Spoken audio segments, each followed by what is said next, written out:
Hey everyone, it's Ben Hardy here, and in today's video we're going to be going over my final thoughts on the 2022 Genesis G70. We're also going to get into the things I like and the things that I don't like about the car. And so yeah, with all that being said, let's get right into the video. So normally when I do this video, I have the car parked in this portion of the driveway, but we've got the T-Rex here. And if you guys are wondering why I'm not moving the car, I literally forgot to film this video over the weekend, and they're picking up the car within like a matter of not much time from now. So yeah, just having to rush this video. Sorry for that, completely my fault. But let's get into everything before they come and pick up the car. So first off, the first thing I love about the G70 has to do with the exterior styling of the car. So first off, this paint color looks absolutely fantastic. I think it's Siberian Ice, if I remember right, from when I reviewed the car. Either way, it's an amazing paint job, and it really just makes this car look very upscale and premium and all that. And don't mind the ugly green blotch right there on that portion of the frame. But yeah, I think the Genesis nailed it with this paint color. Now, styling here on the G70, I think is really good. So first off, you've got the lights here. You guys can see the turn signals that are integrated into those lights. They're also the daytime running lights as well with the projector bulbs. And just the shape and size, I think, is really solid. It just lends to, again, a more upscale appearance. And then you have all this venting here on the front end, which looks really good. Now, the only thing that I can kind of knock this car for is the sensor. So yes, they have kind of integrated the, look of what you have with the grille, so it kind of blends in, but at the same time it doesn't really blend in all that well. Like, it definitely pops out. So if I were to dock anything on the front end of this car, it would just be that sensor. But I mean, you guys can see they made a really good effort with trying to hide it so that it kind of goes in with everything. Something that I will say that I also like is the fact that they didn't do like multiple Genesis logos. Some manufacturers will do, like Mercedes, right? They'll do a logo there and then another one down below. This, on the other hand, they just do the Genesis logo there, which I think is great. But yeah, I think they nailed it with the front end styling here on the G70. Now, the other thing that I think is really solid is the wheels on this car. So they did a dark metallic gray for the wheel, and I think it contrasts very nicely to this particular car because of the, again, I think it's Siberian Ice for the color. And also the grip with these tires has been really good. Again, this has all-wheel drive. And it's been pretty cold most of the time driving this. I've been driving it in like 30 to maybe 50 degree weather, and it hasn't slipped out at all. It's been getting great traction. Even when I just, full throttle from a standstill, there's no spinning or anything. It just hooks up and it moves. Also, I love this accent piece off to the side. I think it looks really nice. It kind of just ties everything together. And I can't give you guys a perfect side view because there's this tree in the way. But again, the side profile on this car looks very nice, and I'll kind of pop over here. I know the trees are in the way, but you guys can kind of see, again, the side profile on this car looks really good. Something else that I like is it does have power folding mirrors. When you lock it, it's basically just have that in with the key fob. I know it's a little feature, but it's something that I really appreciate, especially when you're in tight parking spaces and everything. It's just a nice thing to have. Now, we're actually going to pop over here to the rear because we're going to pop open the trunk, which, by the way, pops all the way open, which again is another thing I like. I like the fact they have this cargo net here. Storage space back here is actually pretty good, so that's great. The only thing this is missing is it doesn't have an automatic descent for the trunk. So obviously it pops open, but it doesn't automatically pop down when you press a button. I think they could add that, again, considering it's a luxury car. And then as for the rear end styling, this is probably not a good angle how I'm standing with the car. I think the rear end looks great as well. So again, the taillights, you guys saw my review with the taillights fully illuminated. I think those look really nice aesthetically. And overall, I think the rear end just is a really nice looking rear end basically for a car. I think everything on the exterior of this car looks fantastic, from the exhaust tips, all that kind of stuff. And speaking of exhaust tips, the exhaust on this car sounds really good. And so yeah, again, there's really nothing that I can dock this car for from an exterior aesthetics perspective. Now, popping here to the interior of the car, this is where I guess I could slightly criticize the car. So first off, I think this is great, and I love the metallic trim here. Now, as for the leather, you guys know I prefer the super smooth stuff. You guys can see the texture on this. It's not as nice as what you have like with higher end cars where you have like the really smooth leather, but again, this still gets the job done. It feels nice, smells nice, so that's all good. Love the red stitching, and you guys can see the seats here. And I guess the other thing to mention is all the German competitors use the same exact leather as what this uses texture-wise and everything, so that's not different at all. I think the seats look really cool.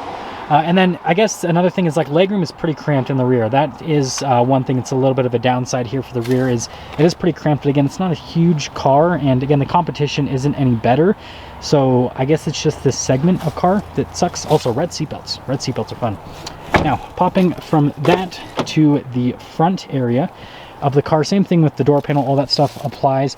I'm glad it has memory seats and also blind spot monitoring. It's always nice to have safety tech. I like how the controls are really nice materials. And then the sound system in this car is actually really solid. It sounds fantastic. Now these front seats, I absolutely love. On the little trip that I took with this car, they're very comfortable, especially the thigh bolster, which it's actually pop in. Very nice, like super, super nice. And pop the car on. Yeah, pretty cool with the startup animation. Sorry if there's a little bit of static with the microphone. Sometimes the microphone's weird with, you know, infotainment systems and everything. As for the steering wheel, I think they've nailed it. The steering wheel feels really great in terms of like how you hold the steering wheel. The paddle shifters are easy to use. Those feel nice. All the controls pretty self-explanatory. The only thing that I changed in this car is just do like a stitching or something around the airbag cover just to kind of, you know, bring it up a notch. But other than that, everything's great. And then as for the center gauge cluster, I think it looks great. I think it's weird though that they did this as an analog gauge and then that is a screen. It's kind of interesting. As for the drive modes, one thing that I will say is, you guys know in other vehicles from, you know, Hyundai and, yeah, mostly Hyundai, it seems like, they'll have like when they have the digital screen like this, it'll fully change when you change the drive modes. I think that would be cool to have. Maybe people in this luxury segment don't care, but I think it would be cool if the gauge cluster fully changed when you go into like the Sport mode, for example, or the Sport Plus. And yeah, also again, it sounds amazing. Like, just and you actually hear the difference when you go into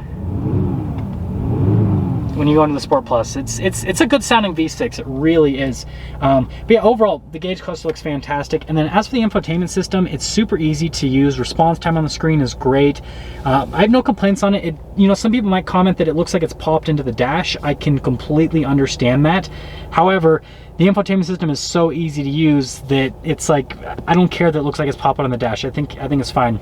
And then also, you've got stitching all over, which again kind of brings up the interior. Now this is an element that's weird to mention in the review, is this is completely different texture-wise than all the other leather in the interior. Like, this is really smooth. This is what I would prefer over the whole car, is this smooth to the touch leather versus what you have again all over the dash, where you can see it's a little bit rougher in texture. But I don't understand why they did that here. And you guys can see it continues down here, but then like on the other side it's not, so it's kind of it's interesting to say the least.